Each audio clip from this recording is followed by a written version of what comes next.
Now my mic is on, so we can officially welcome all of you to the meeting. And right now I'm going to call the meeting to order. And we need a moment of silent prayer reflection.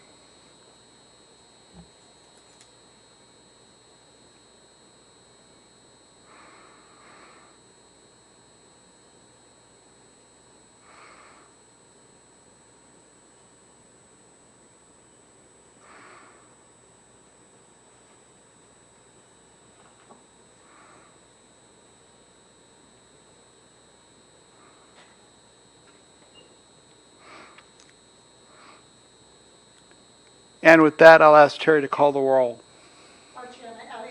Here. Eric Aran. Here. Kyle Niederman. Here. Lisa Roman. Here. John Maston.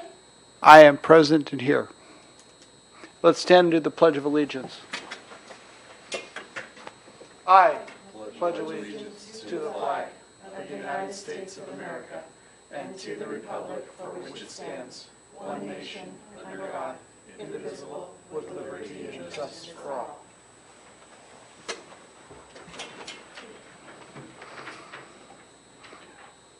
Can I get a motion to accept the agenda as presented? So moved. Second. Let's go ahead and call the vote. Kyle Niederman. Yes. Lisa Roman. Yes. Eric Aran. Yes. Archana Aliar. Yes. John Maston. Yes. Mrs. Stone? At this time, I will introduce Tosca Henry. She is our school board attorney for Lake Havasu Unified, and she will be presenting some training for us today on boardsmanship and open meeting law. Good morning. Thank you, Superintendent. Good morning, Board Chair, Vice Chair, and board members. Tosca Henry, it's been my honor to work with the Lake Havasu Unified School District in the role of General Counsel for, goodness, it's been just about 10 years, a little over 10 years in 2021. A little bit about me, we do have some new faces. It's very nice to meet you. It's good to see the others that I've already met before. But I do work with many districts throughout the state of Arizona. I have worked up north in Window Rock for a time, as well as down south in Nogales. So my practice takes me throughout the state. I always welcome the chance to be here in Mojave County with you folks as well, though this is one of my favorite areas to come and visit, and as well as work with Lake Havasu.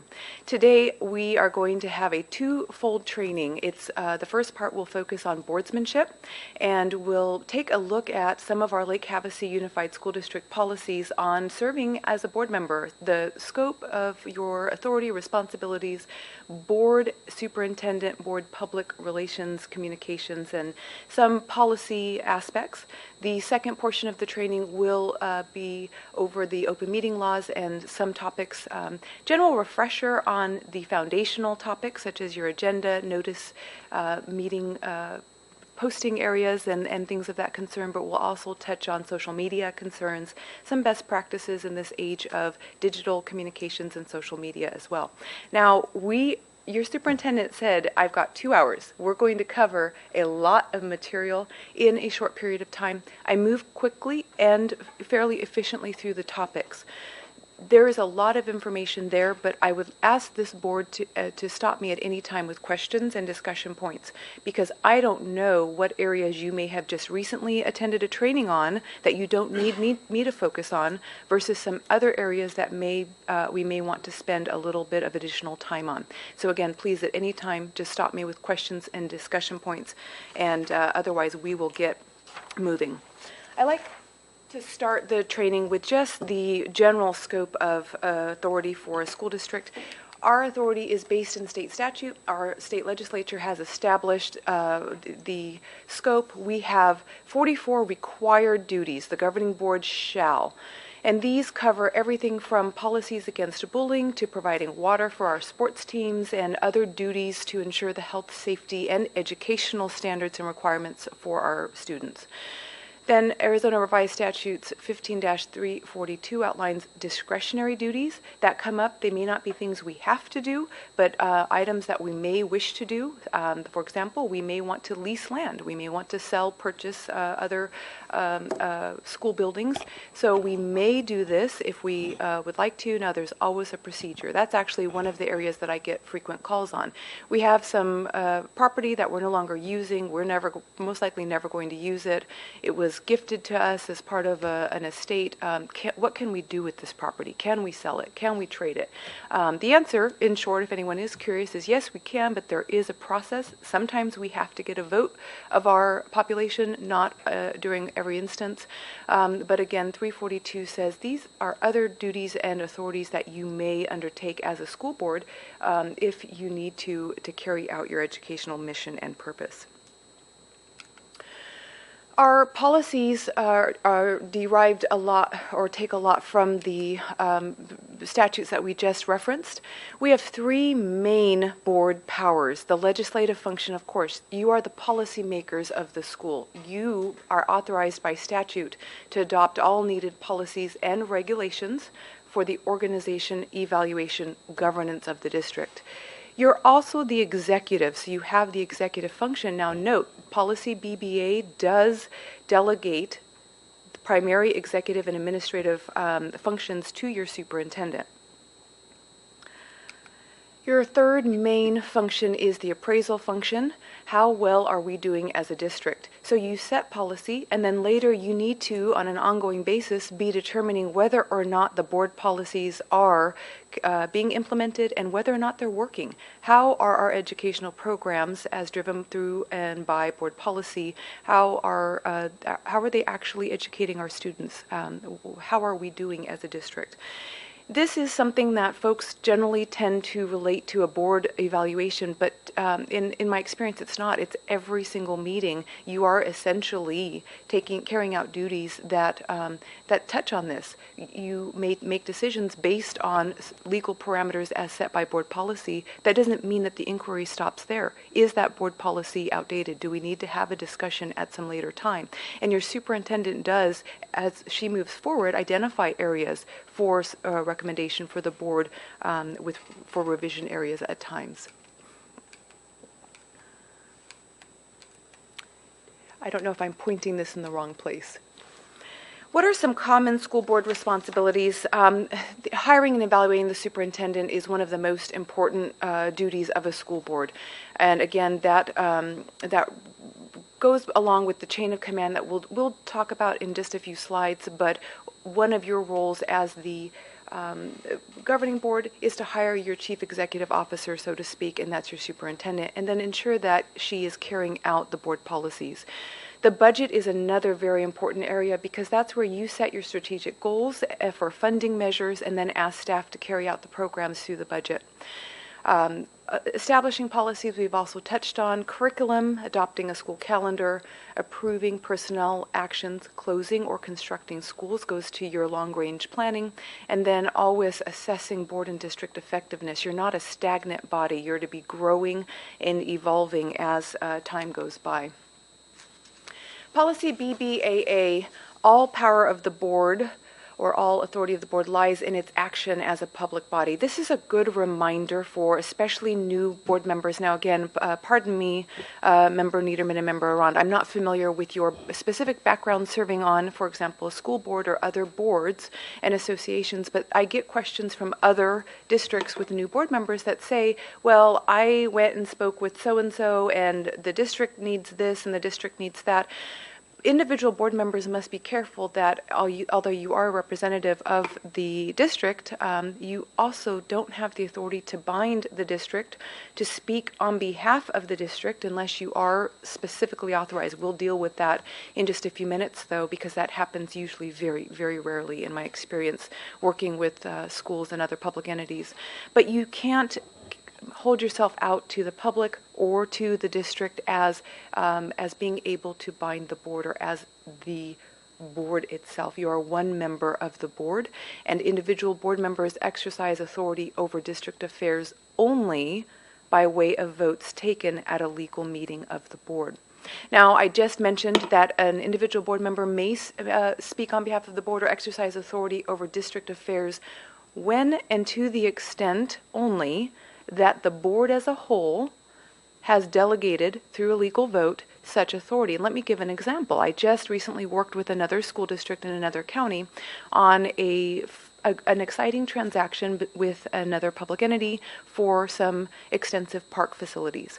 There were multiple discussions that needed to take place between the mayor and our school board president, and the board understood that and authorized that particular board president to engage in those discussions. Now, even with that authority, the board president did not have authority to bind the board. Any final agreement or discussion points had to come back to the board for a vote, and it is something that sometimes board members have to understand that you are a representative, but what are the boundaries of that representation? Turning to policy BBA, board duties. What are your duties? Become familiar with applicable state laws, district policies, rules, regulations. Bless you. This is part of why we're spending this Saturday morning together, is to comply with board member duty number 1. Become familiar with the education aims and objectives of your particular district in order to be able to implement and carry out those aims and objectives, or if needed, change those, have that discussion about what change needs to come. Work harmoniously with your other board members without neglecting a proper share of the work or trying to dominate the board. That's a balancing act. I am an elected member of the city council in the city that where I live, and I'm rather talkative, and I like to be involved in the conversation at all times, at all conversations generally, but I also try to temper my involvement with making sure that I'm not overshadowing some of the less outspoken but yet very hardworking, very intelligent members of my city council. And this is top of mind for me. Am I dominating, or am I just trying to do a proper share of the work? I try to remember that at every single meeting. Board members are to vote and act in board meetings impartially for the good of the district. I do work with certain districts where we might have a board member carrying out a certain agenda, and it is an ongoing discussion of, is that particular agenda for the good of the district? Because that's a subjective, very subjective question. You're all sitting here today because you want to carry out what you believe to be the good of the district. And so that is one that I do get many calls about, because reasonable minds can disagree about, well, I believe this is the good of the district, board member Z believes the exact opposites in the good of the district, and that's part of a large part of my conversations with board chairs. The last one is another very difficult one. So part of the parliamentary procedure is to engage in discussion and discourse among the elected representatives. Again, you are the representatives of your community on this district. You are tasked with reaching out to your constituents and discussing issues and topics, agenda items with your constituents. And then during the meetings, you are tasked with bringing those constituent ideas forward and having that discourse with your fellow board members who may have differing viewpoints. However, at the end of the discussion, when there is a vote and the board has taken legal action, if your side is the quote-unquote losing side or is not the prevailing opinion, you are still tasked by policy to accept the majority will and to give wholehearted support to resulting policy implementation or action that is a result of that vote. And that's another difficult one, because it's fine to disagree. It's fine to disagree very strongly, but yet at the end of the day, you are a team working forward for the good of the district moving forward. Couple of other reminders, board duties. There are matters that must remain confidential, especially in small communities. It can be very challenging to keep all matters confidential, but you do have executive sessions. You may become privy to confidential human resources information. It may even affect your neighbor, your friend, someone you go to the gym with or is in your congregation at church, and you may want to sit down and maybe counsel. You can't When you're a board member, you learn information, and when you learn information here, even if you're at the gym and you don't have your board member hat on, that duty of confidentiality does remain. We'll address executive sessions later in the open meeting laws, but your board duty under BBA is broader than just the executive session. It is if you learn information in the course of your service as a board member, you need to keep top of mind the fact that your fiduciary duty to the board may require you to keep that information confidential.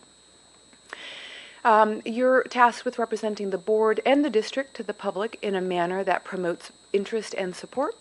Refer complaints to the proper school authorities and refrain from individual counsel and action. This is such an important one that we're going to deal, 2 slides later, we'll deal with what happens if somebody reaches out to you and says, I have a complaint, and then what you're supposed to do according to board policy in that situation.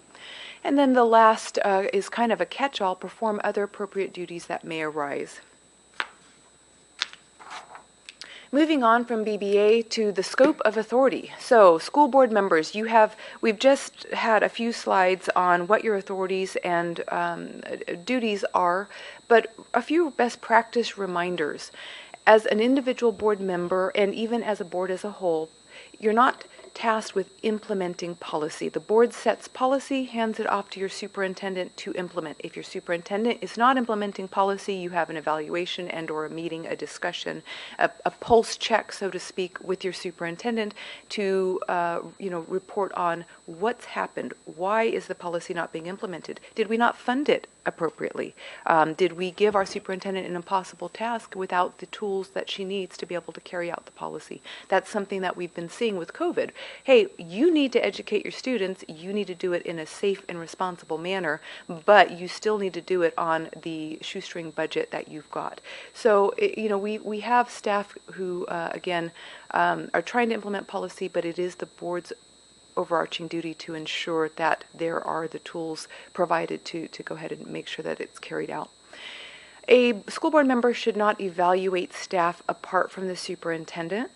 So if there is a principal, you should not be involved in, I've been, sitting in the evaluation and or providing practice pointers to that principal.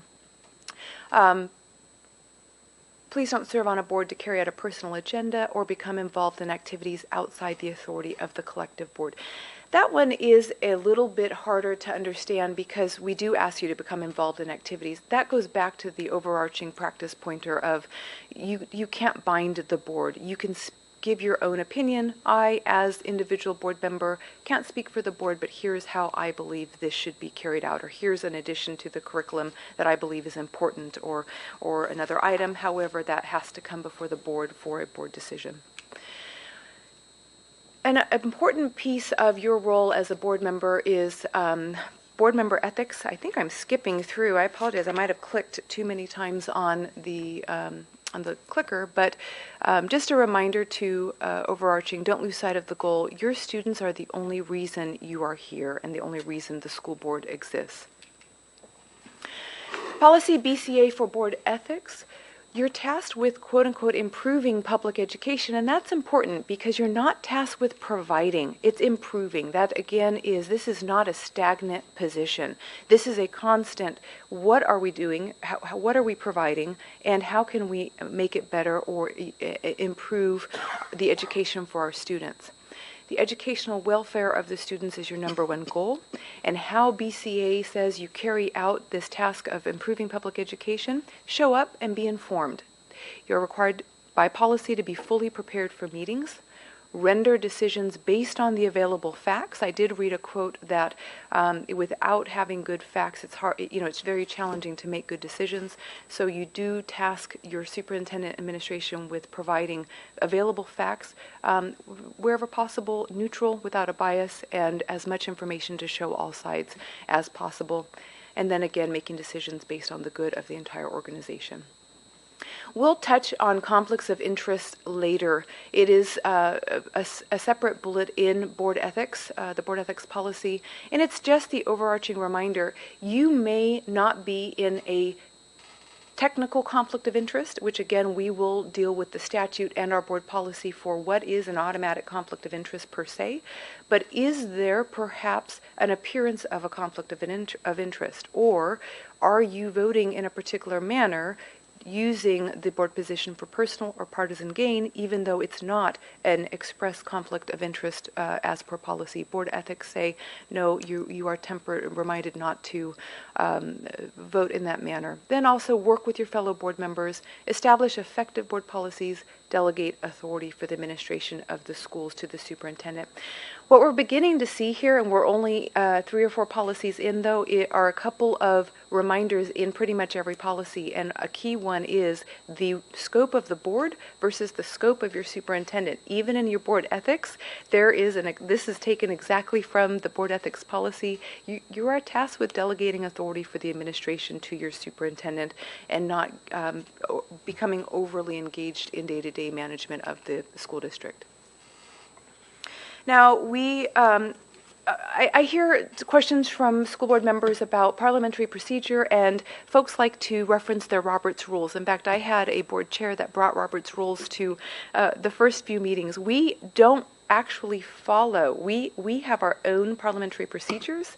We have open meeting laws. We will occasionally look to Robert's rules for if there is something that is not addressed by our state open meeting laws and our own parliamentary procedural rules, but we are not bound by Robert's rules per se. We have not formally adopted the Roberts rules. And that's something that some new board members that may have served on a private corporation board or in a different board that may have by vote, may not be a public entity, or may have leaned more heavily by board vote in their own policies on the Roberts rules. I work with a public entity that is a special taxing district in a different county that has some parliamentary procedures, but then says in cases of if we don't have a procedure on point, Roberts rules are to be implemented. The problem is Roberts rules are always changing. There's different language in the 14th edition on some points than in the 2nd edition,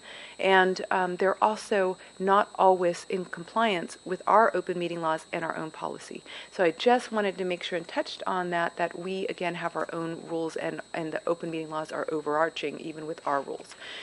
Policies BED, BDB, in a nutshell, your board president is responsible for ensuring the orderly, I inserted compliant with open meeting law requirements and district policies, because that's how I define orderly in part, running of meetings.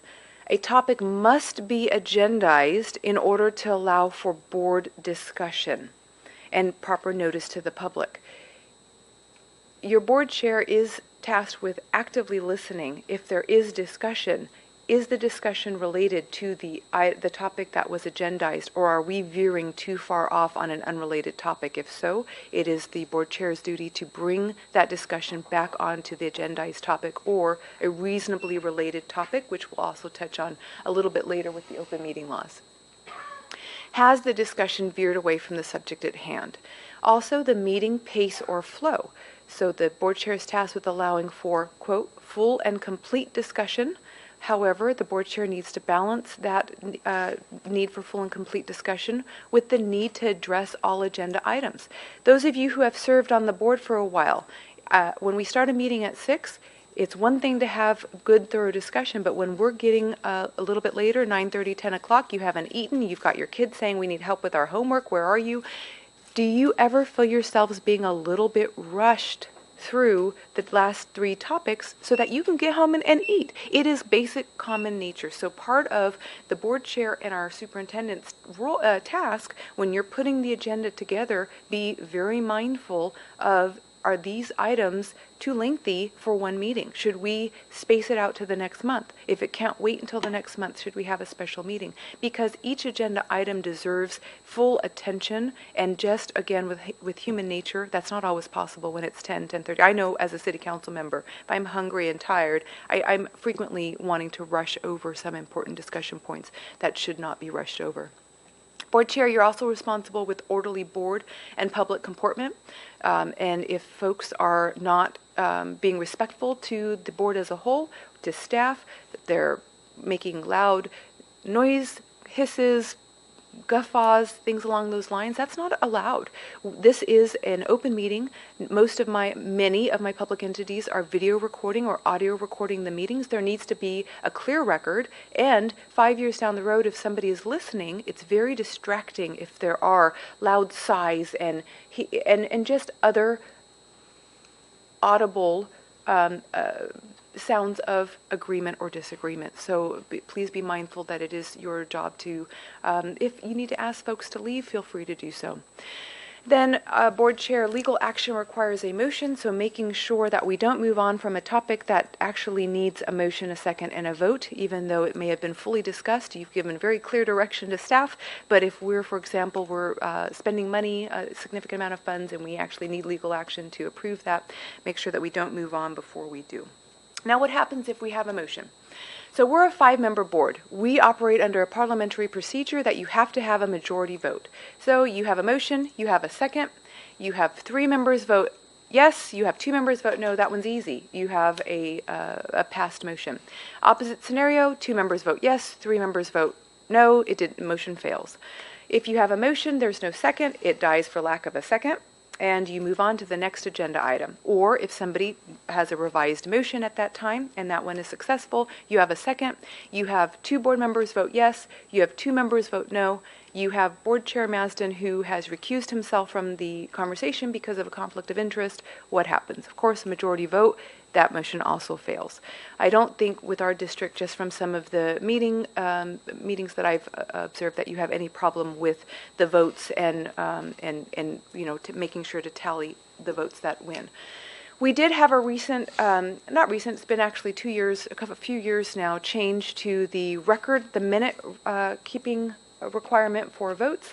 Before, it was enough to tally the votes for, the votes against, and now, as Ms. Fleming is very well aware and does a fine job of, the actual votes for have to be able to be recorded. So we need to know that Board Member Aliar voted yay on the approval of the agenda, whereas Board Member Niederman voted nay.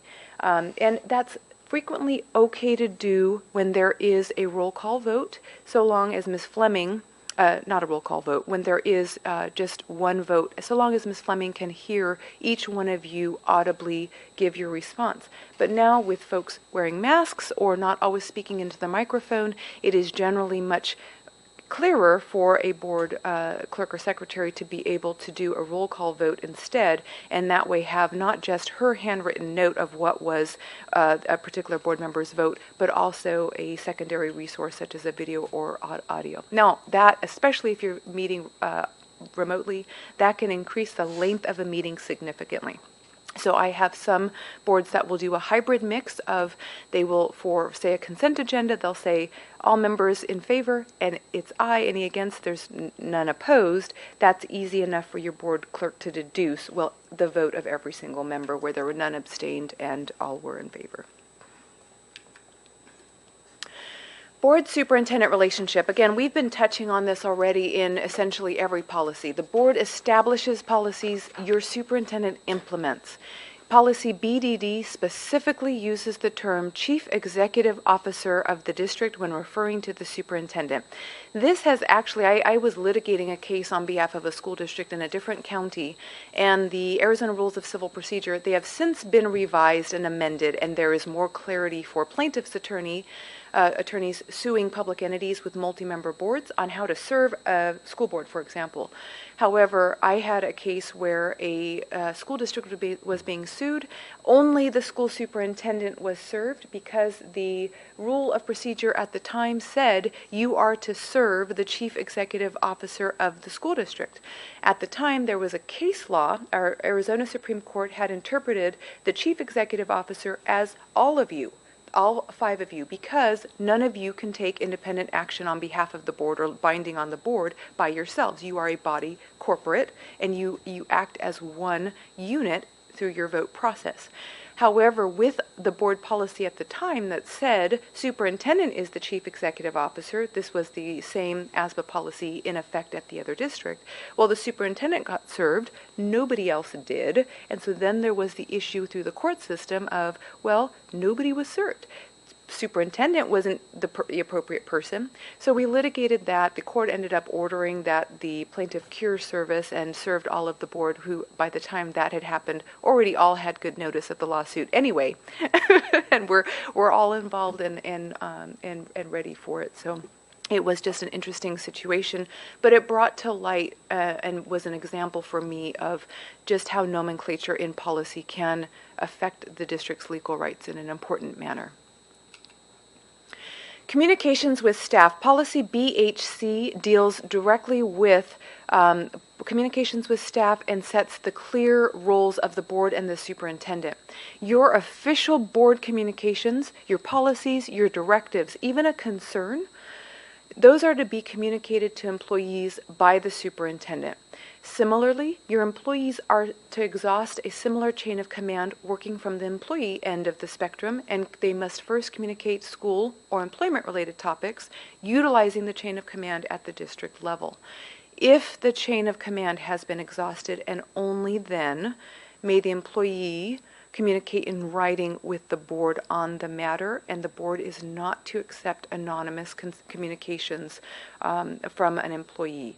They are by policy to be identified if there is a concern. This is to be triggered generally fairly rarely if we have a well-functioning board and superintendent, because if the concern is with the superintendent, most of our superintendents will bring that to the board and have a discussion or let the board know, here is a concern, here is how I'm planning to address it, and there'll be that discussion there. So I rarely, and again, I work with many districts, I rarely see a situation where it is an appropriate bypassing of the superintendent. Yes. And that, I'm sorry, what you just said refers to the board as a whole, but not necessarily individual board members. Like a staff member could write me an email saying, hey, I just wanted you to know that this is happening. Not necessarily even a bad thing, but they're more than welcome to communicate that.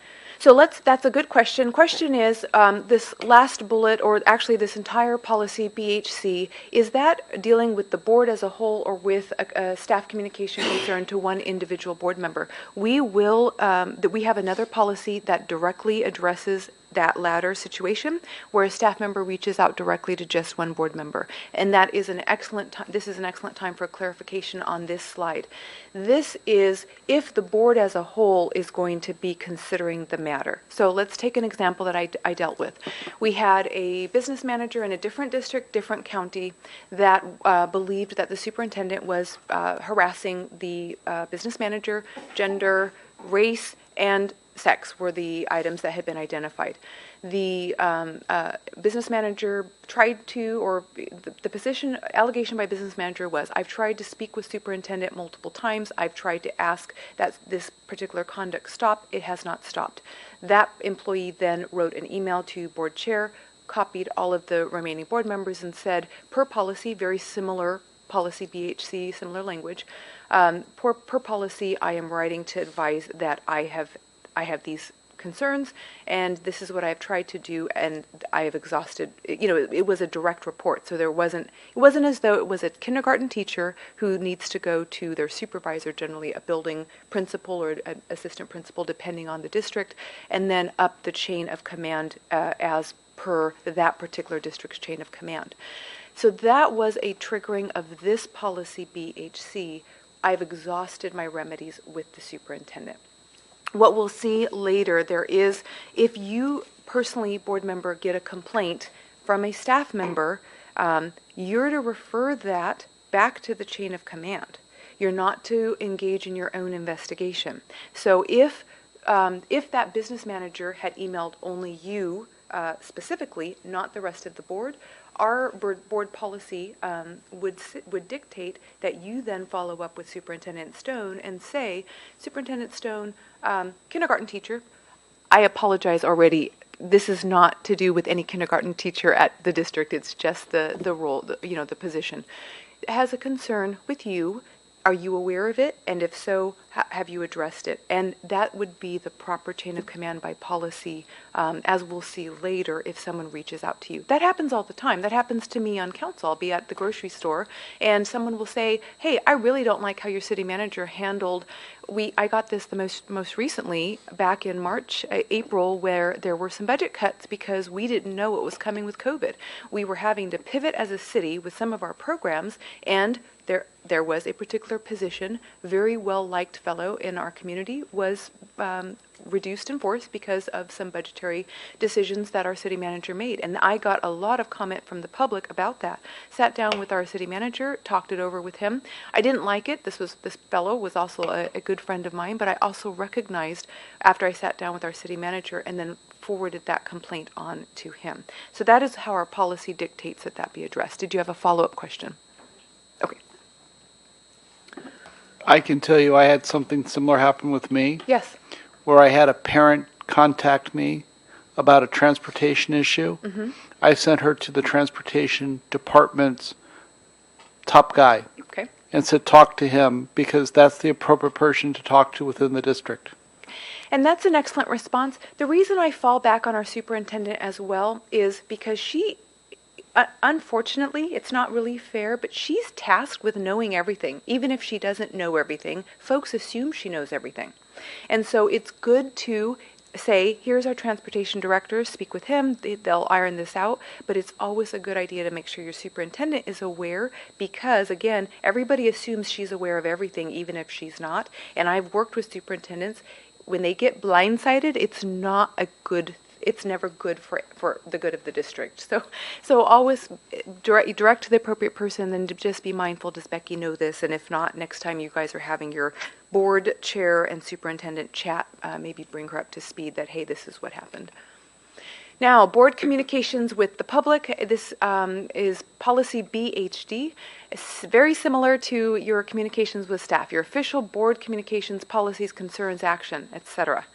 They are to be communicated to the community by the superintendent. We spent a couple slides back some time talking about how you, individual board member, are not the representative of the district, but your superintendent is, and she is the one that is tasked with communicating a specific board policy or strategic move or direction to the public. Community concerns start at the administrative level. So again, if we have a community member, not a staff member, who reaches out to you, similar situation, board member Roman, that you were just asking about, you have your neighbor says, I'm very concerned, my child is in 4th grade and this is what's happening, and I just, I'm very unhappy about this. Well, that concern needs to be directed to through the appropriate chain of command, and then if the procedure is exhausted, again, only if, community members may communicate with the board in writing. But I did put this asterisk here. The right to address the board during a meeting is a separate policy and procedure, and it's not to be confused, very similar with that prior question. This is if they have an issue, they've tried to work it out, they've gone through the administrative, the building level, the district level, and now they're very concerned, then they can address the board as a whole, and the board can decide if it's something that needs to be placed on the agenda or addressed at the board level. But again, your public has the right to address the board through these board's policies. We'll talk about that a little bit later. On whatever matter, reasonably within the realm of district business, during the call to the public, and then on agenda items. That is not this policy, which is for a specific concern that needs to be addressed. My 2nd grader is being discriminated against and bullied, and the teacher, the principal, and your superintendent are not only not doing anything about it, they're encouraging it, and they're bullying her themselves. Board, I need you to step in and take action. That type of a scenario.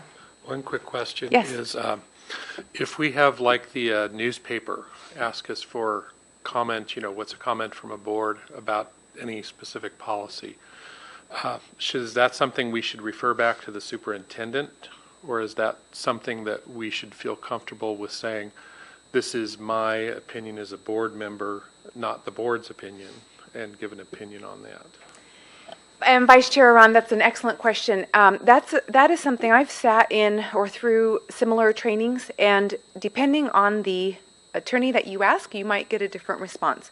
I have heard a response to that question that says, we discourage board member comment, refer comment to your superintendent. If it is a communication on an official board policy, concern, action, etc., that should always be referred to our superintendent. Usually, your superintendent is prepared with either a press release if it's, we're having our ribbon cutting for the field. I mean, that's just a silly example. But if it's what COVID measures are you taking, where our superintendent usually will have a good prepared response, or will work on one if there is that. However, I tend to take a middle-of-the-road procedure. I am a big advocate of free speech. I'm a city council member myself. I sometimes want to talk on an item. If you choose to do so, board members, you are tasked with doing so in a manner that complies with policy. Remember, again, you can't speak on behalf of the board. So in your specific question, you said, how does the board feel? You would have to write back and say, I can't speak on behalf of the board. I can tell you my own personal opinion or view. However, I have not heard all of the facts yet at the meeting, and I reserve the right to have, to learn new information. Whatever the case may be, I can't put words in your mouth. You also have to remember, though, and temper that with if it is after a vote has occurred on an item, our board policy does say you're supposed to wholeheartedly support the policy ensuing from board action, even if you don't agree with it. This was very hard. This has been very hard for me personally on some of our COVID-related measures in the city of Cottonwood, where I live and where I'm a city council member. I was on the losing end of a few initiatives in our city. The paper reached out because guess what? That sells papers when you have folks who have differences of opinions and want to give a news blurb. And I had to remember, I'm not here to sell papers or to be out there with my own agenda or thoughts. Now that I've expressed the thoughts of my constituents and the council's moving in a different direction. So in a nutshell, that was a lot of background to say. I ask all board members to refer first to policy on whether it is an official communication that third person should be directed to the board. However, realizing in practice, you also have the right to speak as individual board members. Do so in a manner that is compliant with policy, not just the express reading, but the intent of our policies. Did that address the question, or did I just go off on a big bubble that caused more questions? No, very much so. That gives me some good, kind of background on how I can deal with the press. I know I'm always very reticent because I know a lot of times if you do the qualifying statement does not get in the paper. Mm-hmm. So, I actually had a qualifying statement make the paper the other day. I was asked about sex ed in school and how they've got two motions that are coming up before different organizations from us in the Congress area, and whether or not I agreed with what was in them. And I told them, I said, I haven't read them, I don't know them. So my thing to you is send me stuff and call me back so I can look and see what you're reading. And that never happened, but they said that I didn't have a position where I was unqualified in my speaking back to them, and that's what we should do as a board.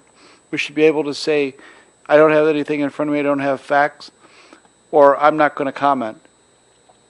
And that's an interesting point. I'm glad you brought that up, Board President and Vice President Aron, because just a good reminder that not everything you say will make it to the press. Your words will be, not maybe, will be usually either cut short in an opportune time or not fully there. I've had this happen to me personally, and the longer I stay in elected office, the more I say, no comment, thank you, but I'm just not going to comment at this time. I was just speaking with our superintendent right before the meeting started about a brief headline I heard about Tucson Unified School District and 3 staff members passing from COVID, and that was the end of the blurb. And boy, that caught my attention. I haven't had time to Google, but I was saying to the superintendent, if I'm Tucson Unified School District, I really want the opportunity to say, but we as a district are moving forward in a safe, responsible, healthy manner for your children, or some follow-up as an educational institution.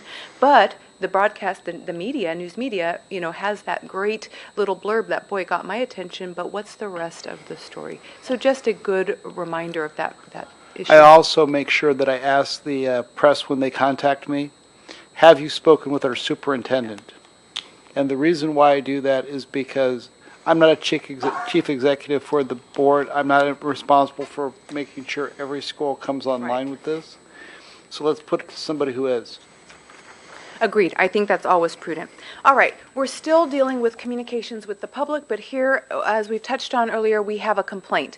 Complaints made directly to the board as a whole or to a board member that needs to be referred to your superintendent for study and resolution. Again, my preference is always send it to your superintendent, even if she's not the appropriate person to, for example, handle the complaint. She will get it to our appropriate building official or teacher or whatever the case may be for resolution.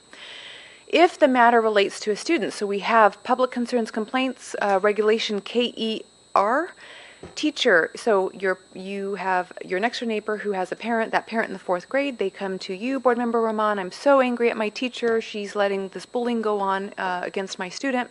You are to refer either to your superintendent or to the superintendent, the teacher. The teacher, if they're unable to resolve the issue, goes to the school administrator to the superintendent in general. Now, I work with districts that have, again, teacher to a assistant principal, school principal, or other positions, but this is the general broad chain of command that is in our policy, our regulation KER. Okay, we're going to switch gears completely and touch on the use of technology, unless there were any other discussion or comments on communications, complaints, concerns, and how they're to be handled as a board moving forward. Seeing none, so electronic messaging shall not be used as a substitute for deliberations at board meetings. Have you ever watched a council or a board or a legislative meeting, although sometimes they have, exactly, and folks are on their phones and you don't know if they're doing background, reading the packet during the meeting because they didn't have time beforehand, or if you notice somebody picking up their phone and then somebody else picking up theirs and smiling and looking across the room.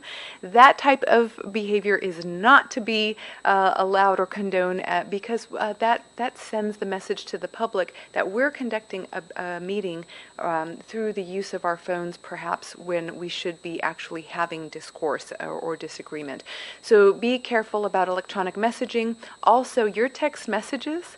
Folks have been trained with ASBA that your emails are public records, but be careful because, again, if you're texting on public board business, those text messages just might end up being discoverable. Now, we'll touch on that a little bit more when we get to the open meeting laws, but just be mindful that electronic messaging, social media, texts, other forms of messaging and emails may be public records if they are on specific public business, and again, we'll discuss those later.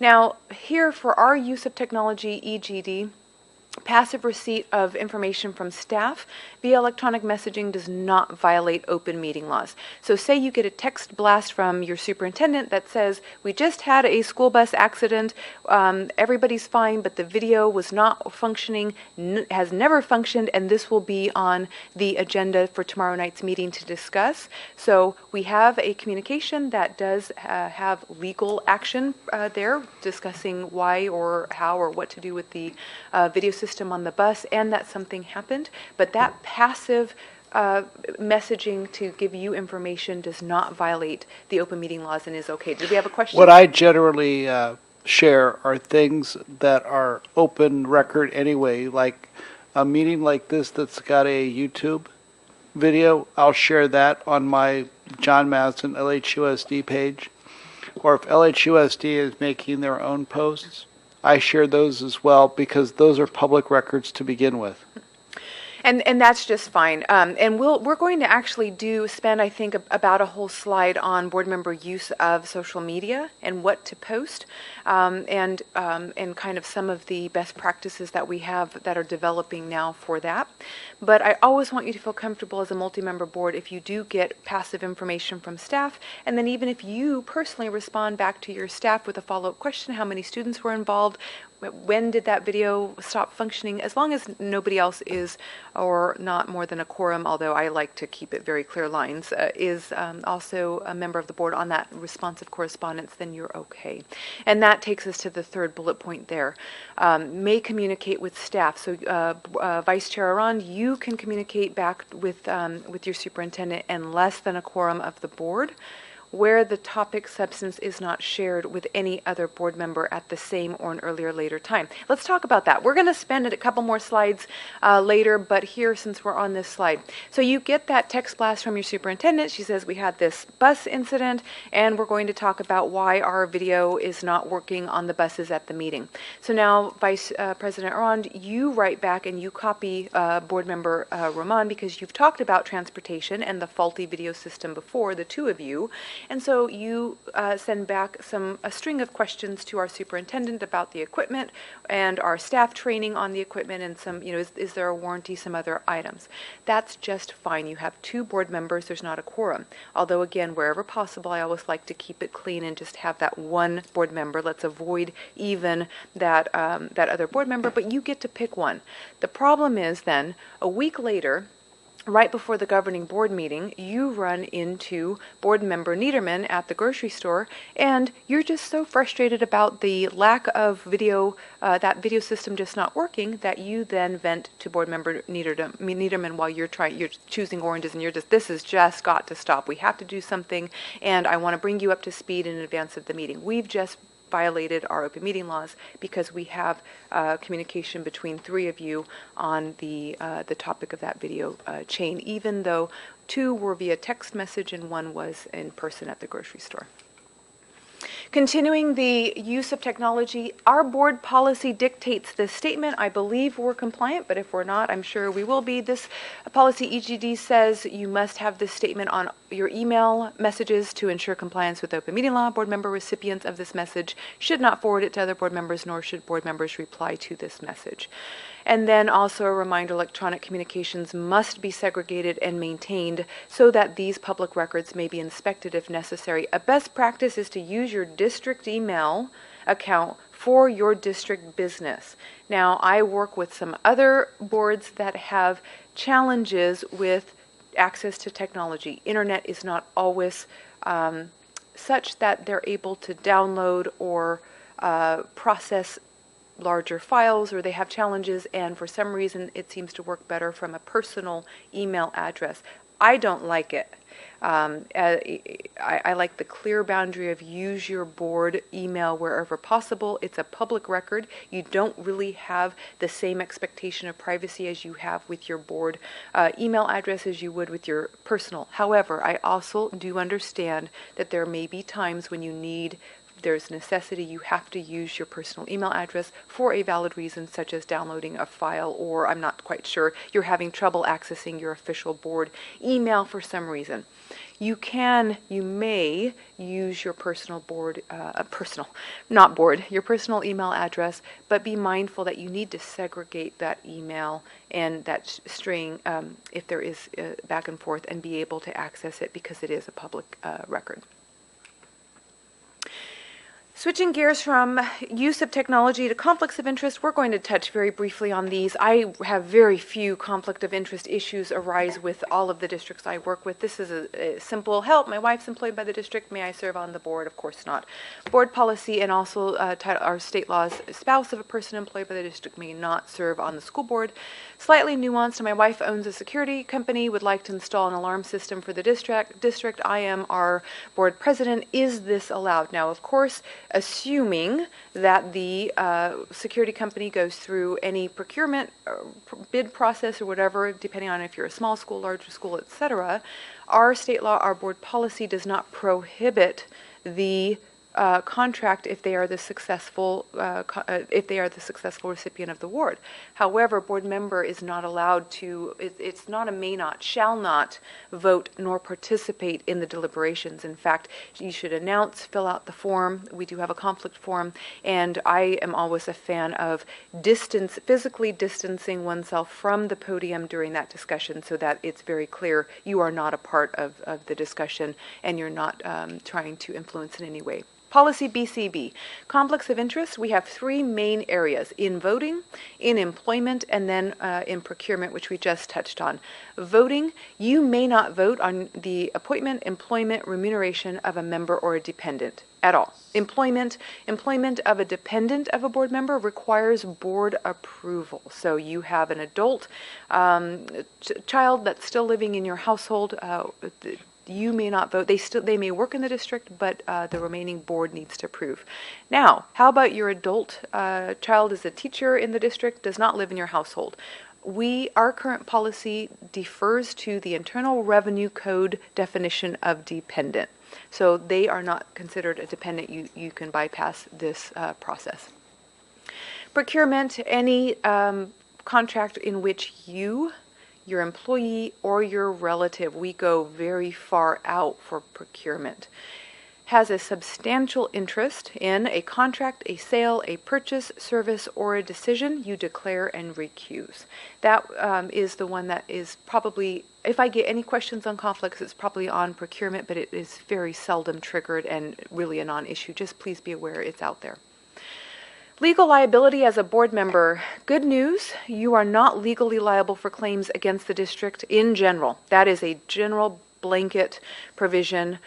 We do have insurance coverage as well, but you board members carrying out your duties as a board member are generally not liable. You may get threatened with getting sued, you personally, but whether or not they mean you personally or the district remains to be seen, because if a board member acts outside the scope of authority, so for example, board president, say you go and you sign a bunch of checks to a bunch of organizations that were not authorized. First, I don't know how you'd get the checks in the first place, but just say, and you went on a spending spree, spent $50,000 on behalf of the school for non-school. You bought yourself a new Tesla, and off you're going cruising through Lake Havasu.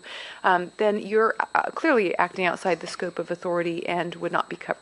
A better example is, personally, I've done camera installs Okay. for other people here in town, not for the district. But am I in any trouble because the district is considering purchasing from a third party the cameras, from commenting on that? So let me back up. You install a camera for a third party. Who owns the camera? At the end of the job, they do. Okay, so then business, State Farm Insurance owns the camera, you insured it, it's their piece of equipment, and now they wish to donate it to the district? No, I've got a third party coming in because the district wants to re-camera their high school, their middle school, their elementary schools, all of it. It doesn't mean I'm selling something that I have. It means that what I'm doing is I'm looking at a purchase, I'm approving the purchase, and I understand the camera stuff enough that I can make a comment. I don't see a conflict there. You don't control they're not a subcontractor of yours or otherwise related to you or your business. You just have specialized knowledge through your field of experience and training. And so again, based on the information you've given me, I don't see a conflict. I don't see a need to state or recuse. You can, of course, say, I have a good understanding and this is why I think the contract's good or bad or indifferent, but based on what you've told me, I don't see a potential conflict of interest there. So I did it right. That's good to know. It sounds like it. Now, there may be other facts or circumstances, and I'm not privy to all of them, but if there is other facts or circumstances, we can always dive into those as well. One thing you might be surprised, let me back up. So again, you are generally immune from personal liability, although you will be, if a lawsuit is correctly drafted, you will be named because it goes back to that body corporate. The board itself is each one of you. So if a plaintiff sues the school board of the Lake Havasu Unified School District number 1, they may or may not have pled it out directly because they need to plead each one of you as the defendant in order to bind the board as a whole. So don't be surprised if you get a notice of claim or a lawsuit that has your name in it, and then there's always that kind of, am I liable? Oh wait, no, I have coverage. We didn't do anything wrong. That there is that minute there of seeing your name on a pleading paper that can get you catch your breath.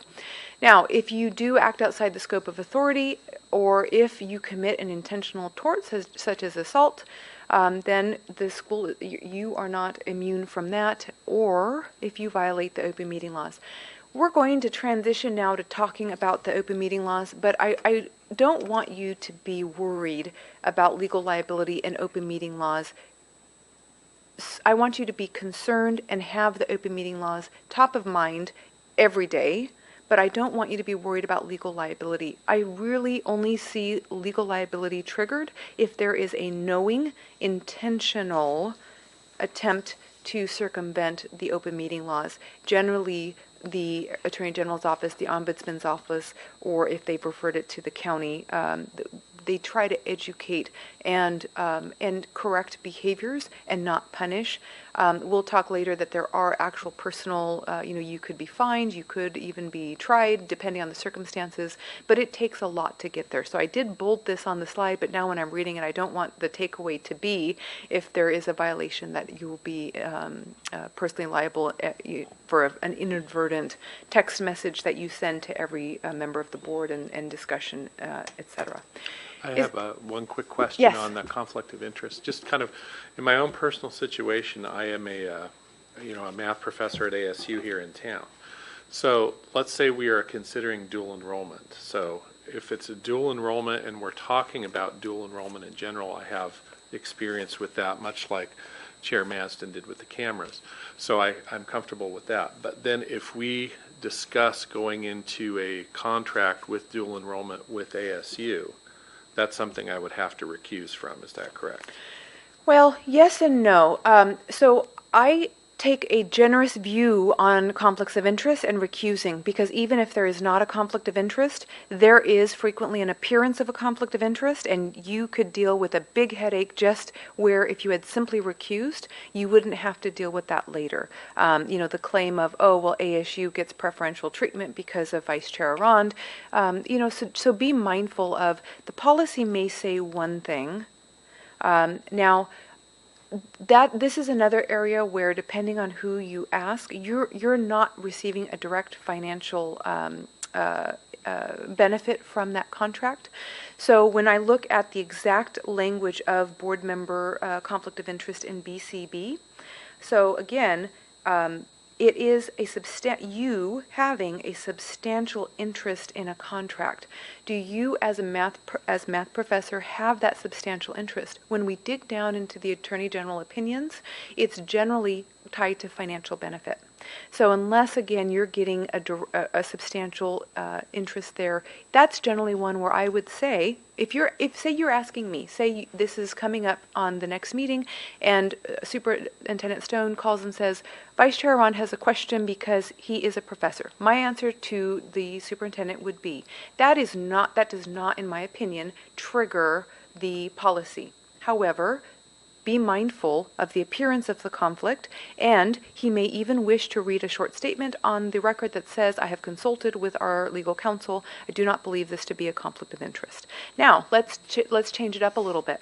Say it is a contract that's directly with your department, and there is some direct or even indirect, depending on how that benefit is set up, benefit to you. That would change my definition under policy, but just the dual enrollment program itself with ASU would not, in my opinion, trigger the policy. Good question, though. This is a good time for a short break. If board members would like to take a short 5-minute break, let's then reconvene here and we'll dive right into the open meeting laws.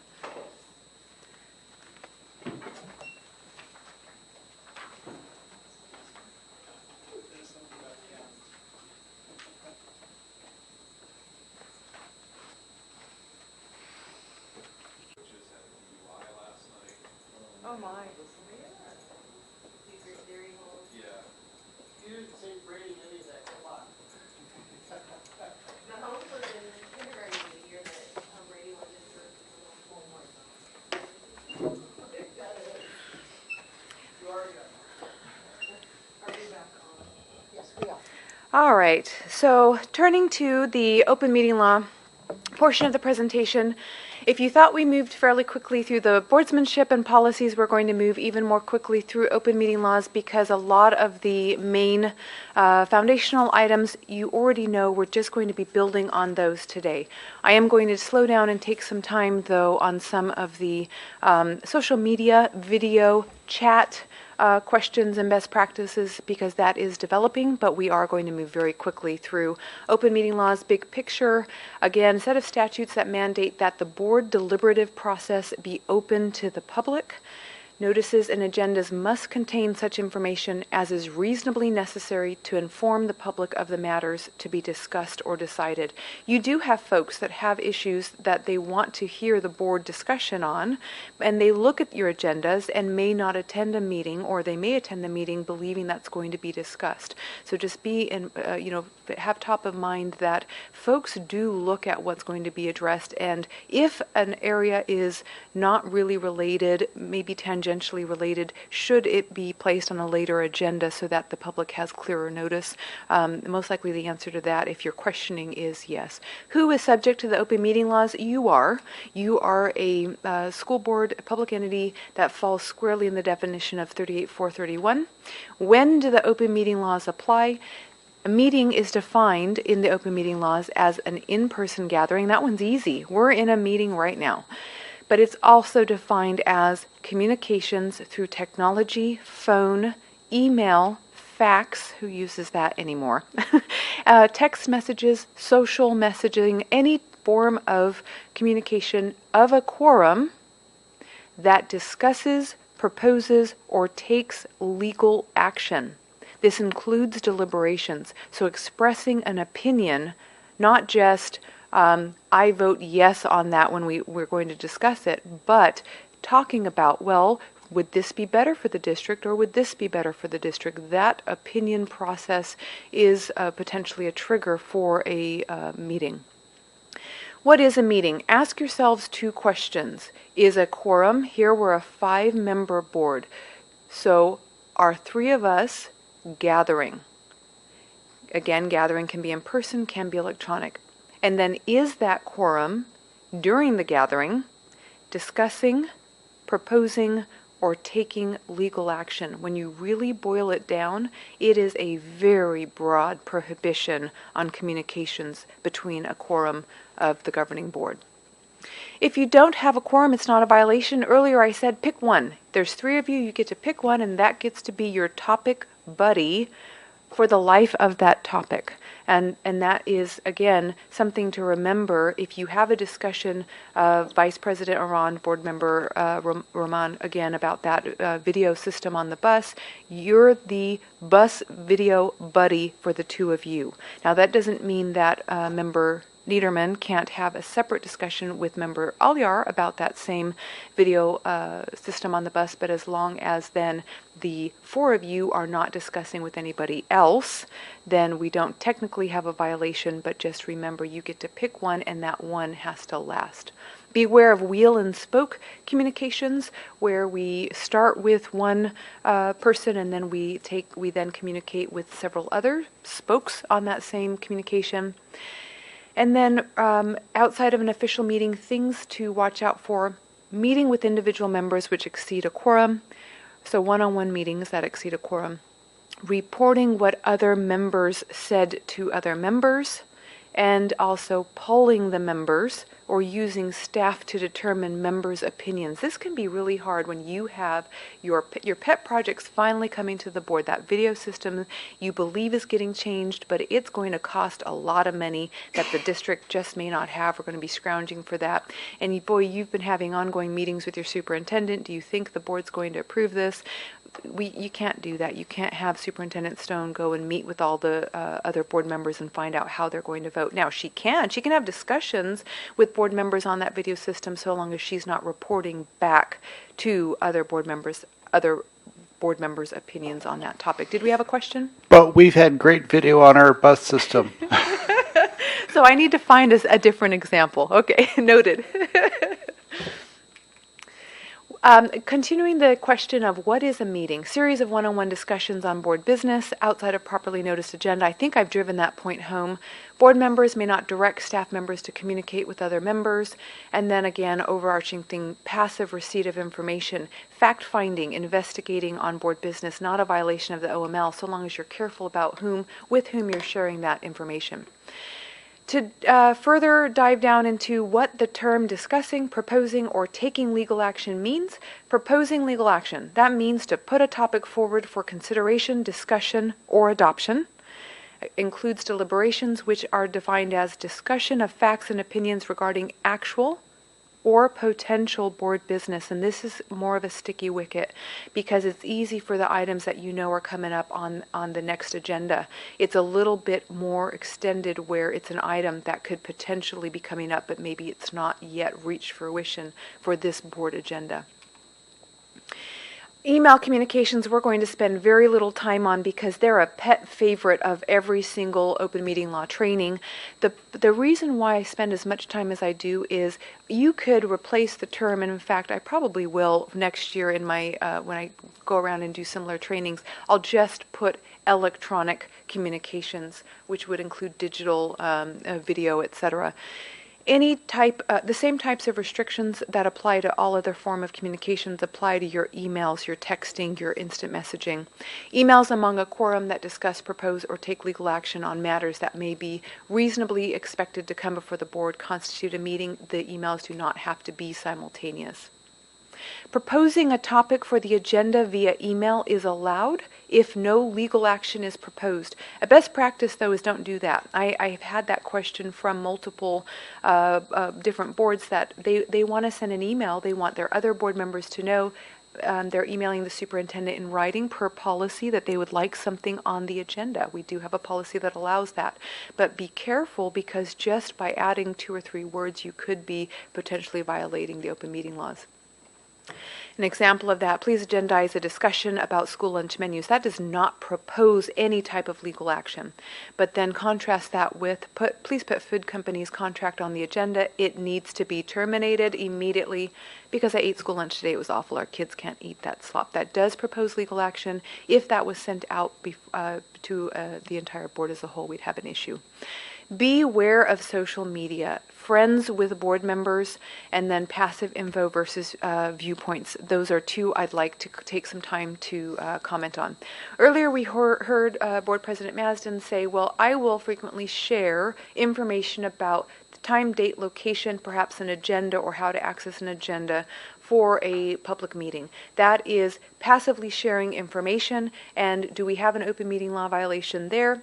Not one that I can see, but we then have Vice President Arand, who is Facebook friends. Now, again, I'm making this up. Facebook friends with our Board President Masden, who then comments on that post and says, I encourage all community members to attend this meeting because we are discussing opening our schools up, and I believe they need to have been opened up last week, and so I want everybody there to comment about how we need to open our schools up. Well, do we have a violation there? We've got one board president, I'm sorry?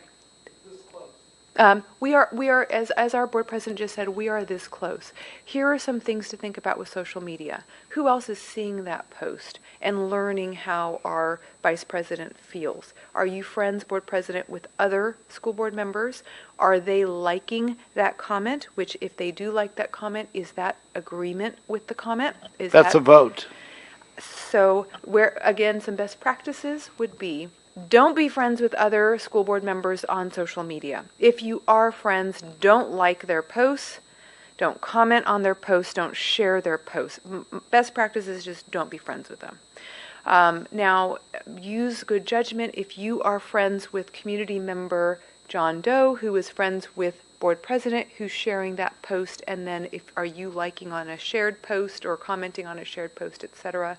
But just be mindful that your communications are, 1, public record, but 2, they may be crossing that line from passive information versus a viewpoint with just 1 or 2 word difference there.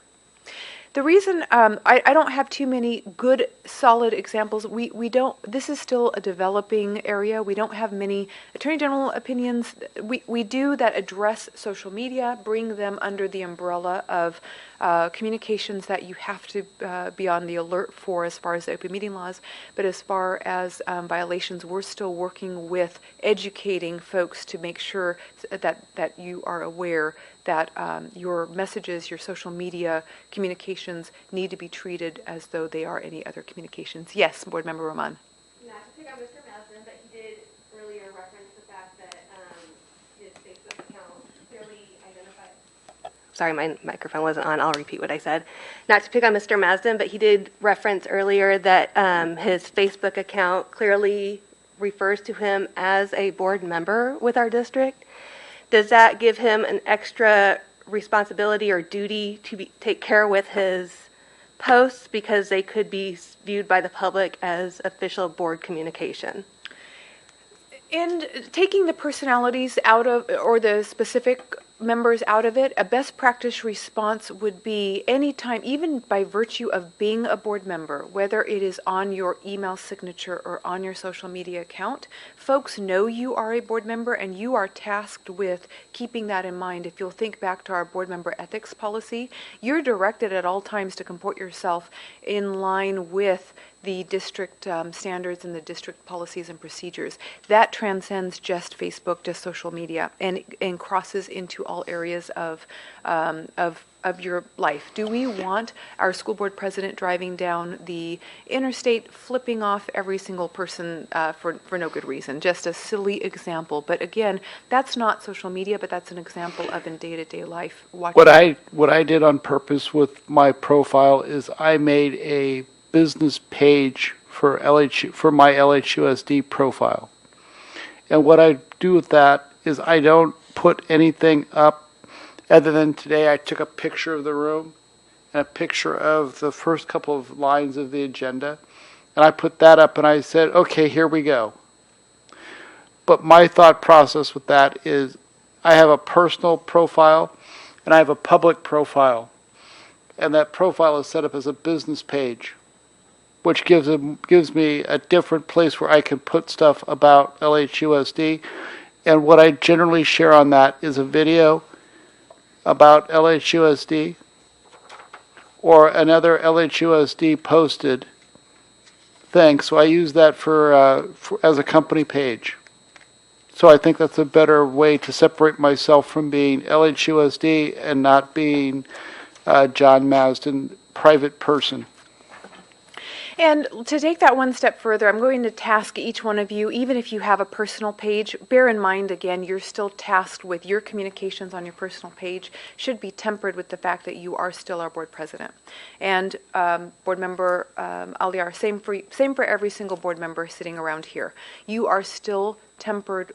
You must keep top of mind the fact that you are a school board member, school board officer, and in your communications. Now, there is that difference between your freedom of speech rights as an individual and your formal board communications, on behalf of the board, like you said, a photo of the room, a photo of the agenda. But again, you are tasked as elected officials, sometimes appointed officials, with ethical duties, which also should be top of mind in your personal communications and interactions at all times. Okay, moving on. 4 main open meeting law criteria. We've got location, agenda, notice, and minutes. Meetings must be accessible to the public, including disabled persons. Accessibility has changed in these days of remote meetings. Now, we've resumed, my understanding is all of our meetings are resumed in person, but whether you are a district that has resumed in-person meetings, you still have to bear in mind that there may be folks that may not have the opportunity to access your meetings, and wherever possible, make your meetings accessible to the public. Procedures should not be implemented that obstruct obstruct public attendance, and also, again, meetings held via electronic means must be open to the public. You have to have clear access information for the public. What is a best practice right now during these times that we're living through? Even if you've resumed meeting in person, should we still have video feed wherever budgetarily and feasibly, wherever feasible? Some districts just cannot do so, but wherever feasible, should we still allow folks who may be quarantining, may not be able to leave folks at home to be able to attend our meetings? Should they still be able to attend our meetings via video if we have the means to do so? Yes. Now, that's not a duty imposed. Again, if you're open to the public, you are not legally required to have a video stream, but yet again, is it one way of making our meetings accessible to folks who may not otherwise be able to attend in person? Absolutely. Notice. Open meeting law requires records to be maintained of the notices of each meeting. Ms. Fleming, your district has always, in my experience, over 10 years working with this district, always done a stellar job of, one, timely posting the notices and the agendas, keeping track of who posted it, where it was posted, what date and time it was posted, and then making sure 5 years later we have access to that record in 5 minutes or less is something I've always been impressed with at this district. You do a fine job of your posting requirements. Thank you very much, Ms. Fleming. Public bodies of the state, counties, and school districts. In case you're wondering, Title 38 does have different requirements for different types of public entities. They are loosely based on the same premise that you have to post a statement on your website saying where all public notices of the meeting will be posted. But we also have to post our public meeting notices on our website itself. I work with a water improvement district that's also a public entity. We have a slightly nuanced requirement. We don't have to post our notice, the actual agenda and the notice of the meeting on our website. We just have to have that first paragraph, the statement of where we post. And then we're also tasked with giving as much notice as is reasonable and practicable as to all meetings. Using that no-named, should not be named, other client, we have a lot of folks in that particular community that do not have reliable access to the internet. They still rely on the bulletin board at the post office for a lot of their public announcements, for all of their sanitary district, fire district, water district meetings. And so if we were to suddenly stop posting at the post office without explanation, would that be questioned in that particular community? Absolutely. Versus a community like Lake Havasu, where I would say, I can't estimate, but I'm sure a large percentage of our population accesses our agenda and notice through the website, through electronic means. Our best practices, again, avoid cancellations and rescheduling wherever possible. Schedule meetings when necessary. Give plenty of notice. We're required to post 24 hours in advance. There's a balance between posting too early, where you may have to then repost, causing more staff time because we've added 2 or 3 agenda items if the items came up. So we need to balance giving plenty of notice and yet making sure that we are at least 24 hours in advance of the meeting. The contents of the notice are set by statute. They have to identify the public body, the date, time, location of the meeting, either attach an agenda or give the procedure to obtain an agenda, and inform the public in a manner that is reasonable and practicable. Accommodations under the ADA should also be listed, or the contact info for that person. There are 3 exceptions to the 24-hour posting rule. That's in the case of the actual emergency. So you have a flood, the entire district, not the entire district, but you have an elementary school that is, there's a burst main and half the district, half that school is flooded. That is an actual emergency. If your superintendent needs to call a meeting and say, we don't have money for this, we need to pull this money, we don't know where we're going to have our kids, can we contract with Arizona State University to use their free space over here, I need this emergency authority, then we don't have to meet that 24-hour requirement. Also, earlier I mentioned meetings where it's 10 o'clock at night, you're hungry, you want to go home, you're checked out of that meeting. You still have 10 items on the agenda.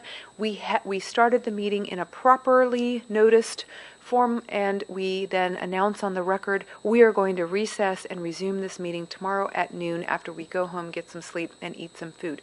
You would announce that on the record, and you would also post, if you're able to do so, as soon as you're practicably able to do so.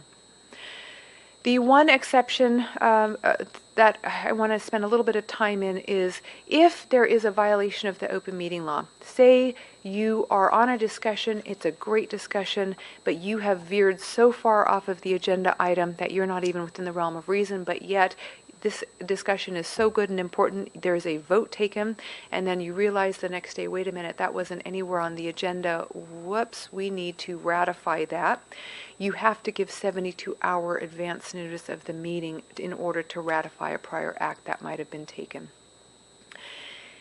Back on that flooding at the elementary school, in the case of an actual emergency, a meeting may be held with such notice as is appropriate. You have a fire. You don't know, you have to displace students. You have Red Cross who wants to use your gymnasium to house displaced folks.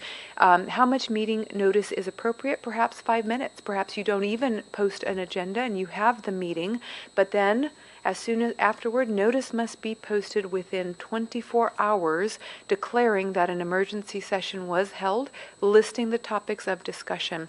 I used to work with, and you've probably heard this story before, especially board president, work with a district that had a plane crash into its gymnasium. They were scheduled to have a multi-district tournament, sporting tournament that very same weekend, and now they were looking at hosting several hundred students and student athletes and adults and et cetera without a facility, with a burning building and a small plane that had crashed into it. That is an example of a good time to have an emergency meeting.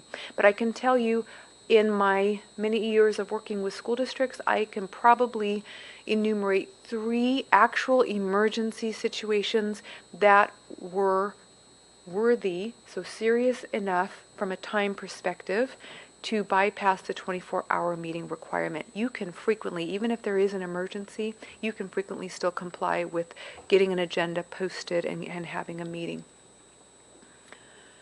And always, overarching theme before I move on, the existence of an emergency will never dispense with your need as a district to give 24-hour written notice to an employee to be discussed in executive session. That's a bright line rule. Agendas have to contain such information that is reasonably necessary to inform the public of matters to be discussed, considered, and decided. And the reason I have an entire slide on this is because, again, going back to you're in a discussion, the discussion started on the hybrid school model, and it's now kind of veering off into a tangential discussion about COVID itself and pros and cons of masking, let's say. Was that agendized, and are we violating the open meeting laws? Bear in mind, it's not just what we're voting on. It's topics that are discussed and considered in addition to that decision and that vote. Public must be able to understand the agenda. This is a broader theme than just the agenda. If you're having discussions, I always urge administration, our superintendent, and our administrators that may be doing direct staff reports to the board to avoid using acronyms or nicknames that would confuse the public or someone that, for example, recently moved to town. Also, from the legal standpoint, when I'm helping schools craft agendas, statutory cites without more information are insufficient. Content must contain enough specificity to inform the public of the items to be discussed, considered, or decided. Not specific enough, discussion and possible action regarding the cafeteria. There's no information about whether it's that school lunch issue that we talked about earlier or if it's repainting the cafeteria red. Other matters are an area that come up frequently for me as an educational lawyer. Board may discuss, consider, or decide only those matters listed on the agenda and other matters related thereto. In order to minimize future challenge, use grave caution, use so much caution, please, in using the other matters clause. Other matters must be reasonably related to the items specifically listed on the agenda, but as a best practice, when in doubt, defer that discussion and decision on the other matter until a later meeting. Make sure that the item is specifically listed on the agenda and good notice is given to the public. Minutes are mandatory. They may be in writing or recorded through audio or video. Best practice still to this day, I recommend that all of my districts have written minutes, and all of mine still do. Now, if you do maintain or take a video, we do have public record retention requirements that have to be complied with for the audio or the video. The reason why I am a stickler for written minutes, and I believe most public entity lawyers are, they are a legal document that have to be reviewed and approved by the governing board. They also have to be posted on your website. It's challenging if you have an audio or a video to go back and listen, make sure there weren't any interruptions to that tape, or it didn't suddenly just stop, there wasn't some kind of a technological malfunction. It's also unworkable 5 years down the road, really, to have to plow through the audio or the video recording. Rights of the public. The public have, according to our legislature, they have one general right when it comes to participating in a public meeting. The Arizona State Legislature has said the public must be permitted to attend the meeting. The legislature did not give the public the right to speak at a meeting or otherwise participate. This district must allow the public to attend your meetings. Now, public entities then have a spectrum of rights that they, at the local level, then give to the public. But just bear in mind, our state law says the only right of a public is to attend a meeting. Now, if they attend, they cannot be required to sign in. That in the past was considered a deterrent to attending a meeting. If they had to list their first name, their last name, or other do you have a school in our district? Do you have a child in our district, and where do you live, and are you related? Any type of necessary mandatory questioning of the public can be seen as a deterrent and is not allowed. Now, that changes if they are speaking. So let's make sure that that's clear. Just for attendance, they cannot be required to sign in. However, if they wish to address the board, we can put the parameters that we as a board have put through policy and procedure. Again, the public is not permitted to speak unless the board allows. They must identify themselves if they speak or present to the board. The board may impose limits on the speaking time, and importantly, the public may not disrupt proceedings. A call to the public. Now, I understand that Lake Havasu has 2 calls to the public at the beginning of a meeting and at the end of the meeting. Our state law says a call to the public is optional. It is not required. You may also notice that a call to the public may not be on every single agenda. We are having a work session today. There was no call to the public. That is usual procedure for a work session. Many public entities for a special meeting do not have a call to the public. It's only on their regularly scheduled board meeting. If a board allows a call to the public, and if a member of the public addresses the board on a matter that is not on the agenda, the board is very limited in how it can respond or interact with that person. There are only 3 correct responses to a call to the public. The first is directing staff to study the matter. Superintendent, I'd not heard of that issue. Will you look into it, please? Responding to direct criticism of a board member. Somebody does not like something that you said or did. You may respond to that if it is to clarify or to clear up your reputation or to respectfully disagree. I do like to have a discussion, though, with board members. Just because you can respond, should you? Are you opening up more of a can of worms? Or should you just move on with the next participant or person who's speaking? Generally, as a best practice, now I can't tell you what to say or not say. Again, you do have that authority to clear it up, but I've seen that go sideways very quickly, where there's then back and forth or misquotes and just further bad feelings that are exacerbated. Yes. If you do choose to respond to a criticism, then does that give the person who has made the criticism the right to speak back? Yes and no. So generally, with general school district parliamentary procedure, the person would speak, then they would have their seat because they're 3 minutes, they're 5 minutes, whatever the minute time period is. Then the board member would respond, and then we move on. They don't then have another right to get up and address that as far as general parliamentary procedures for schools. Your third correct response in response to a call to the public for an item that is not on the agenda is to schedule the matter for a future meeting. That's an excellent idea. Superintendent Stone, let's put that on the agenda and talk about it at the next meeting. Any other discussion on the calls to the public or lack thereof or parameters? I know, Board President, you had some thoughts before the meeting today, but I don't know if that was something you had a question on or discussion at this time. Executive sessions, we're going to go move very quickly. Executive session, as you all know, it's a confidential gathering from which the public is excluded.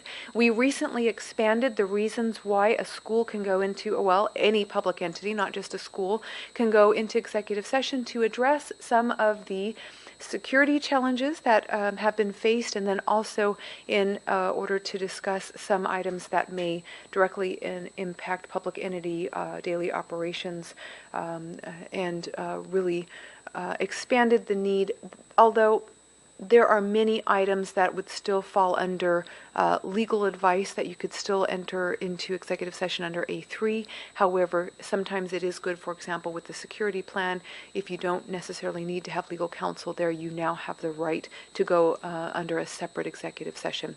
No action is permitted during an executive session. You must first vote in public session to enter into it. Your admonition must be read at the start of each executive session. I've been having a lot of executive sessions with the same clients, and we read it at the beginning of each executive session. You also must have minutes in your executive session, and this is a big one to remember. So I had a client where our board secretary would be invited into an executive session, would take the minutes. Board secretary was not invited for a particular sensitive topic, and the board, I wasn't present at this, but the board just was not thinking that we still need to have minutes. We did not have minutes from that particular meeting. So top of mind must be, you still have to have those minutes. Even if your usual minute taker is not present at the meeting, somebody needs to fill in. And if they do, the minutes have to meet all of the minutes requirements of date, time, place, members present, absent, or late arriving, general description of the matters discussed or considered, accurate description of instructions given to attorneys or designated representatives. So you enter executive session, you give your superintendent direction to proceed in a particular manner.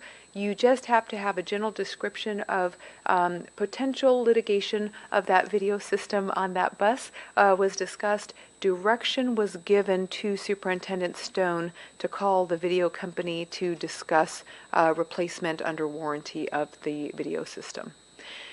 Executive session categories: personnel matters, confidential records, legal advice, litigation, contracts, and settlement discussions involving attorney consultation, salary discussions, international, interstate, tribal negotiations, purchase, sale, or lease of real property, school safety operations plans, programs, security plans, procedures, and assessments. With an executive session where, as a school board, you are tasked with transparency, keeping transparency top of mind, just because you can have one, should you? Do you really need to have one, or should the discussion actually happen? So in some cases, there is a need for confidentiality. Almost all of the time, personnel matters are going to be ones where, yes, we should. We don't want to embarrass folks. We don't want to give not accurate information because we're not speaking freely, because we are concerned of perception or who's listening.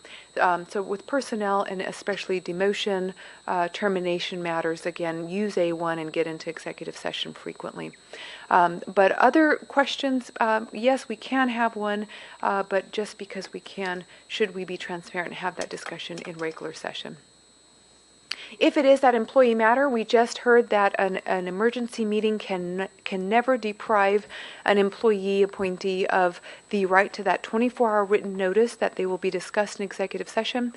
Employee matters, you have to deliver written notice to the employee at least 24 hours prior to the executive session.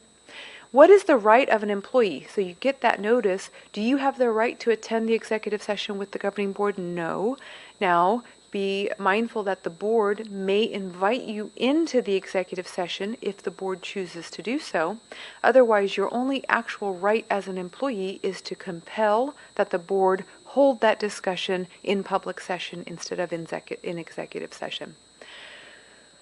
Employee does have a right to review the minutes from an executive session where they were the specific topic, so long as it was an A1 discussion. This must be something that you think on if it was an A3 discussion. For example, say we're investigating claims of discrimination against one of our employees, and you're not quite sure about whether a specific pattern of conduct is discriminatory. What are the legal, what does the law say on this particular conduct? So we may have an A3, we may provide courtesy notice to an employee, but we're still going into executive session under A3. We would be very careful to respect the rights of an employee to under A1, but bear in mind, if you're talking about a position and or a pattern of conduct and not so much the person themselves, then A1 is not triggered. And even if there is some general discussion that the employee believes may involve that particular employee, that would not trigger the right to review the minutes from that executive session. Similar with if an employee has brought a claim against the district and we're in executive session under A4, that does not trigger that same right as we would under A1. Open meeting law violations. What to do if there is a violation. If you've taken legal action and the legal action was taken in violation of the open meeting law, again, you voted on something that was not on the agenda, you can ratify. Ratification must occur within 30 days after the violation occurred or should have been discovered. Post and detail in the minutes of the meeting at which you are going to ratify the action what action will be ratified. The more detail, the better. One illegal action does not nullify the other lawful action taken at the same board meeting. So in that earlier discussion or example of you've had that one discussion that veered off topic, you have a vote on that, take legal action, and then you proceed back on down the agenda. That one illegal action does not mean that the entire meeting has to be ratified. You can just do the standalone item. You have to, again, post that agenda 72 hours, at least 72 hours in advance of the ratification. Always consider self-reporting. As I said earlier, right now we have a mentality of education and not punishment. At the Ombudsman's office and the Attorney General's office, if you self-report, you'll frequently have to spend some additional time with me going over perhaps if it was other matters we veered off. We thought it was reasonably related to the agenda, but it turns out the Attorney General or the Ombudsman disagreed. So let's spend some time dealing with specific examples at other public entities or in other Attorney General opinions of what might be considered an other matter, and we would do a deep dive into that particular alleged violation instead of the broad foundational that we're looking at now. You can also consider training and changes to policy to avoid future violations. Always consider public perception and the communication to the public of the violation. Cooperate with the county attorney, the Attorney General, or the Ombudsman's office. Move early to remedy the problem. What may the Attorney General or County Attorney or Ombudsman's Office, depending, do? They may investigate. They may issue investigative demands. They may conduct an examination under oath of one or all of you, may require written statements, may file enforcement action in Superior Court. Civil enforcement actions may also be filed by private citizens. So you have a watchdog group that are watching everything that you do. They filed a complaint with the Attorney General's office. The Attorney General's office took a look at it, interviewed your board president, your superintendent. They said, we don't really substantiate a finding. We're moving on. Doesn't mean that you're out of the woods yet. You may also then later be faced with a civil enforcement action. These days are very few and far between. So again, please, I don't want anybody to be concerned about the open meeting law violations. Be mindful and be compliant, but we're seeing much less as we're doing regular trainings and regular information to our boards. Now we've completed what I'd wanted to cover from my standpoint, but do you have any other questions or discussion topics or any other items related to boardsmanship or the open meeting laws? And then hearing none, yes, Board President? I'm simply counting to 3. Oh, Okay. Well, I- thank you very much for I- your time and attention. I just had one quick yes. question.